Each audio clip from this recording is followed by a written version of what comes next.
सवाल कह रहा है कि आंधी आने से एक पेड़ टूट जाता है और टूटा हुआ भाग इस तरह मुड़ जाता है कि पेड़ का शिखर जमीन को छूने लगता है। मान लीजिए एक की जगह से टूटता है और इसका टूटा हुआ भाग जमीन को छूने लगता है और इसके साथ 30 डिग्री का कोण बनाता है।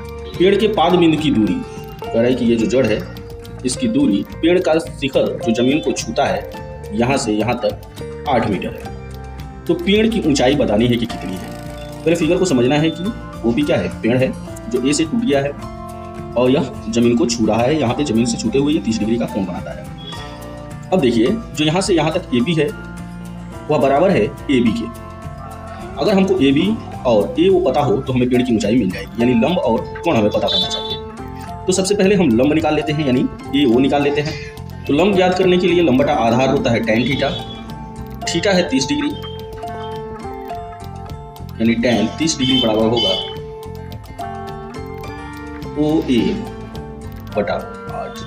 tan 30 का मान होता है 1 बटा कौड़ी में 3 बराबर ओ ए बटा 8। क्रॉस मल्टीप्लिकेशन कर लेंगे, ओ ए इंटू √3 बराबर हो जाएगा 8। ओ ए बराबर हम निकालेंगे √3 डिवाइड कर देगा 8 में,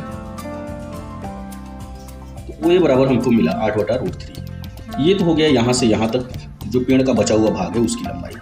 अब हम निकाल लेते हैं ए बी। ए बी यानी कोण बटा आधार सेक थीटा, यानी सेक 30 डिग्री। ए बी बटा 8, सेक 30 का मान होता है 2 बटा कौड़ी में 3 बराबर ए बी बटा 8।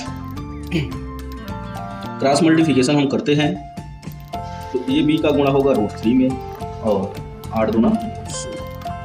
ए बी बराबर हम निकालते हैं तो ये हो जाएगा 16 बटा √3। अब देखिए ओ ए यहाँ पे 8 बटा 3 है और ए बी जो ए बी के बराबर है, ए बी जो है ए बी के बराबर है, यानी यही टूटा हुआ भाग है। तो अगर हम इन दोनों को जोड़ लेते हैं तो पेड़ की टोटल ऊंचाई पता चल जाएगी, यानी पेड़ की टोटल ऊंचाई है ओपी।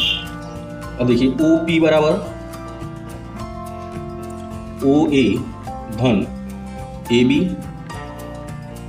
ओ पी बराबर यानी पेड़ की टोटल ऊंचाई बराबर ओ ए है 8 बटा √3 प्लस ए बी है 16 बटा √3।